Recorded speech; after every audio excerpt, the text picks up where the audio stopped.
To solve this problem, we're going to need some legislation which doesn't presently exist, as far as I'm aware, in any of the countries concerned. And this is where we as parliamentarians have a responsibility. Cette conférence s'inscrit dans le cadre d'un rapport que je suis en train de finaliser pour la Commission de l'Environnement et de l'Agriculture de notre Assemblée parlementaire et qui devrait être mis au vote début de l'année prochaine. Ce rapport porte comme titre « Pour une meilleure prévention des risques sanitaires liés à l'environnement ». Et comme le titre l'indique très clairement, je suis évidemment convaincu que la prévention de ces risques reste actuellement très insuffisante.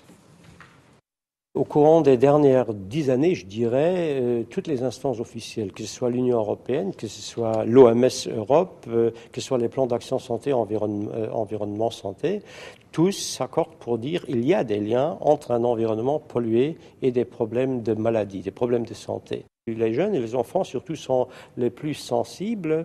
Alors, il peut y avoir des cas où, par exemple, on a montré ça ce matin, où des bébés étaient couchés dans un matelas normalement acheté dans un magasin. Ce bébé a fait pendant la nuit, il a eu des crises de toux, des rhinites, etc. Alors, on a découvert par des analyses que c'était dû à des produits retardateurs de flamme qui étaient contenus dans les matelas. Alors, après avoir détecté cela, on a dit à cette famille qu'il fallait enlever ce type de matelas-là, qu'il fallait acheter un matelas qui n'était pas contaminé par des retardateurs de flamme. Et alors, 2-3 semaines après, le problème était résolu. Ce n'étaient pas les médecins qui ont résolu le problème, mais disons, des conseillers médicaux en environnement intérieur.